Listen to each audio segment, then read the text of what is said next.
Welcome back to డూలీ facts for you channel. ఈరోజు వీడియోలో తిరుపతి అంటే తెలియని వారు ఉండరు. తిరుమలలో వెలిసిన వెంకటేశ్వర స్వామి ఆలయాన్ని ఎవరు నిర్మించారో మీకు తెలుసా? అలాగే ఈ యొక్క ఆలయాన్ని నిర్మించడానికి గల కారణం ఏంటి? అలాగే ఎవరు నిర్మించారు?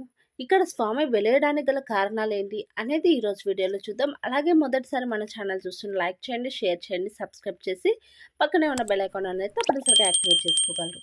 ముందుగా తిరుపతి దేవాలయం ఒక మహిమాన్వితమైన దేవాలయం. ఈ దేవాలయంలో ఉన్న స్వామిని దర్శించుటకు దేశంలోని మూలాల నుండే కాకుండా విదేశాల నుండి కూడా వస్తారు. అత్యంత అందమైన శ్రీ స్వామి యొక్క వజ్రాలు, బంగారు ఆభరణాలతో అలంకరింపబడి ఉంటుంది. ఈ స్వామి యొక్క దేవాలయం అత్యంత విశేషంగా నిర్మించబడింది. అయితే స్వామివారి దేవాలయానికి వెళ్ళేటప్పుడు మనందరిలో ఒక ప్రశ్న అనేది వస్తుంది. అదేంటంటే ఈ దేవాలయాన్ని ఎవరు నిర్మించారు? ఎలా నిర్మించారు? అసలు నిర్మించడానికి గల కారణం ఏంటి? ఇక్కడే ఎందుకు కట్టారు? అనే చాలా డౌట్స్ అనేవి ఉంటాయి కదా. ఆ యొక్క డౌట్స్ కోసమే ఈరోజు వీడియో అనమాట. ముందుగా అయితే తిరుమల దేవాలయాన్ని ఎవరు నిర్మించారు అనేది చూద్దాం. వెంకటేశ్వర స్వామి దేవాలయం అత్యంత సుందరంగా నిర్మించారు. ఈ దేవాలయాన్ని నిర్మించింది తొండమాన్ చక్రవర్తి అని చెప్తారు. తొండమాన్ చక్రవర్తి ఆకాశరాజు సహోదరుడు. ఇక్కడ రాయబడిన శాసనాల ప్రకారం 1500 చరిత్ర ప్రకారం పల్లవ రాణి క్రీస్తు శకం 614లో ఆనంద నిలయం పునరుద్ధరణ చేశారు. అయితే స్వామివారి ఉత్సవ ఆభరణాల గురించి తెలుసా? స్వామివారి ఉత్సవ ఆభరణాలు యువరాణి సమర్పించిందట. చరిత్రలో ఆమె ఒక పెద్ద భక్తురాలుగా కూడా ఉందట. ఆ యువరాణిని పరుందేవి అని కూడా పిలుస్తారట. 19వ శతాబ్దం చివరిలో స్వామి దేవాలయం మరియు హతిరామ మఠం వదిలి వేరే ఏ విధమైన నిర్మాణం లేదు. అర్చకులు కూడా కొండ కింద ఉండే గదుల్లో ఉండేవారట. సో అయితే తర్వాత మనకు సామాన్యంగా తిరుపతి వెళ్ళిన తర్వాత మూడో ప్రశ్న ఏంటంటే ఈ పుణ్యక్షేత్రాన్ని నిర్మించింది ఎవరని.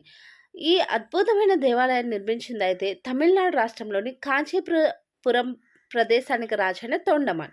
ఇదానికి ఒకరోజు విష్ణుమూర్తి కల్లో కనపడి ఈ విధంగా చెప్పాడట. గత జన్మలో నీవు రంగదాసు అనే పేరుతో పిలువబడ్డావు, నా భక్తుడై ఉన్నావు అని చెప్పాడట. ఈ విధంగా వెంకటేశ్వర స్వామి శేషాచలం కొండ మీద వెలిగి ఉన్నానని, కలియుగాంత వరకు అక్కడే ఉంటాను అని, అందువలన నీవు అక్కడ దేవాలయాన్ని నిర్మించాలి అని చెప్పి కల్లో చెప్పారట. దీనికి సంతోషించిన తొండమాన్ రాజు విశ్వకర్మను పిలిచి దేవాలయం యొక్క ప్రణాళికను సిద్ధం చేశారట. అద్భుతంగా దేవాలయాన్ని కూడా నిర్మించారట. అలాగే తొండమాన్ను ఆకాశరాజు సహోదరుడని చెప్పుకున్నాం కదా.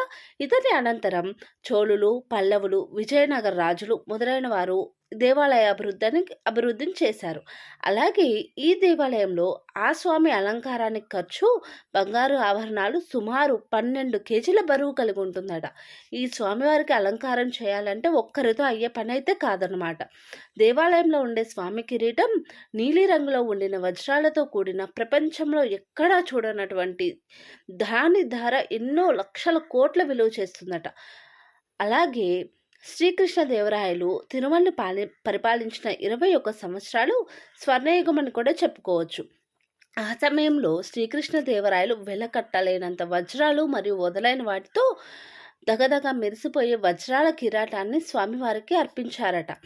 అంతేకాదు 12వ శతాబ్దం నుంచి శ్రీ వెంకటేశ్వర స్వామికి స్వర్ణయుగం ప్రారంభమైందని కూడా చెప్పుకోవచ్చు. ఆ సమయంలో అనేక కిరీటాలు స్వామికి సమర్పించారట. అవి మూల విరాట్కి 6 కిరీటాలు, ఉత్సవమూర్తికి 7 కిరీటాలు, 20 ముత్యాల హారాలు, స్వర్ణపీఠాలు, స్వర్ణ పాదాలు, లెక్కలేనన్ని బంగారు ఆభరణాలు స్వామికి సమర్పించారట ఆ కాలంలోనే. అలాగే వెంకటేశ్వర స్వామి భూలోకంలో వెళ్ళడానికి గల కారణం ఏంటో తెలుసా? శ్రీ వెంకటేశ్వర స్వామి తిరుమలలో వెళ్ళడానికి కారణం ఏమిటి అనే రహస్యం ఎవరికీ అంతగా తెలియదు. నారదముని ఈ భూలోకంలో మానవులకు భగవంతుని మీద నమ్మకం, భక్తి, విశ్వాసాలు లేకుండా, పాపభీతి లేకుండా జీవిస్తున్నారని చెప్పాడు. అందుకు శ్రీ మహావిష్ణువు కలియుగంలో శ్రీ వెంకటేశ్వర స్వామిగా వెలుస్తాను అని చెప్పారట. అందుకోసమని చెప్పి శ్రీ వెంకటేశ్వర స్వామి వారు భూలోకంలో వెలిశారు. దానికి సంబంధించి మరి ఒక కథ ఏమిటంటే శ్రీకృష్ణుని నిజమైన తల్లిదండ్రులైన దేవకి వాసుదేవులు. అయితే శ్రీకృష్ణుడు కారణజన్ముడు కావడం చేత యశోద దగ్గర పెరుగుతాడు. అది అందరికీ తెలిసిన విషయమే. శ్రీకృష్ణుడు పెరిగి పెద్దవాడైన తరువాత రుక్మిణిని వివాహం చేసుకుంటాడు. అయితే ఆ వివాహాన్ని యశోద చూసి తరించాలని తరించాలని బాధపడుతుంటే శ్రీకృష్ణుడు కలియుగంలో వెంకటేశ్వరుడై వెలసి తన వివాహ సంబరంలో వకులాదేవిని వివాహాన్ని చూసి ఆనందించమని చెబుతాడనమాట. అందువల్ల ఇక్కడ స్వామివారు వెలిసారు అనేది కూడా ఇంకొక కథ అన్నమాట. ఇంకొక కథ కూడా ఉంది. దాని ప్రకారం ఏంటంటే వేదవతి శ్రీ మహావిష్ణువుని వివాహం చేసుకోవాలని తన తండ్రితో విన్నవించుకుందట. దానికోసం శ్రీ మహావిష్ణువు కోసం తపస్సు చేసిందట. ఆ సమయంలో రావణుడు వేదవతిని అపహరించాలని చూస్తాడు. వేదవతి రావణుని నీవు నీలంకలోనే ఒక స్త్రీ మూలకంగా నాశనం అవుతావు అని శపిస్తారట. సీతామాతను అపహరించిన రావణుడు మాయ సీత అయిన వేదవతిని లంకలో బంధిస్తాడు. రావణ్ణి సంహరించిన అనంతరం మాయ సీత అయిన వేదవతి తనను వివాహం చేసుకోవాలని వేడుకుంటుందట. ఏకపత్రి వ్రతాన్ని అనుసరించిన రాముడు కలియుగంలో శ్రీ వెంకటేశ్వర స్వామిగా పుట్టి పద్మావతి అయిన నిన్ను ఆ సందర్భంలో వివాహం చేసుకుంటాను అని చెబుతారట. అలా ఆ యొక్క స్వామివారు భూలోకం వెళ్ళడానికి ఇన్ని కారణాలు అయితే చెబుతారు. సో తెలిసింది కదా శ్రీవారు భూమిపై వెళ్ళడానికి గల కారణాలు, అలాగే ఈ శ్రీవారికి అన్ని నగలు బంగారాలు ఎలా వచ్చాయి, ఈ యొక్క టెంపుల్ని ఎవరు కట్టారు అనే వివరాలు అయితే తెలిసాయి అనుకుంటున్నాను. ఈ వీడియో మీకు నచ్చింది అని అనుకుంటున్నాను. నచ్చితే లైక్ చేయండి, షేర్ చేయండి, సబ్స్క్రైబ్ చేసి పక్కనే ఉన్న బెల్ ఐకాన్ అనేది తప్పనిసరిగా యాక్టివేట్ చేసుకోగలరు. Thank you for watching do the facts for you channel. Bye bye.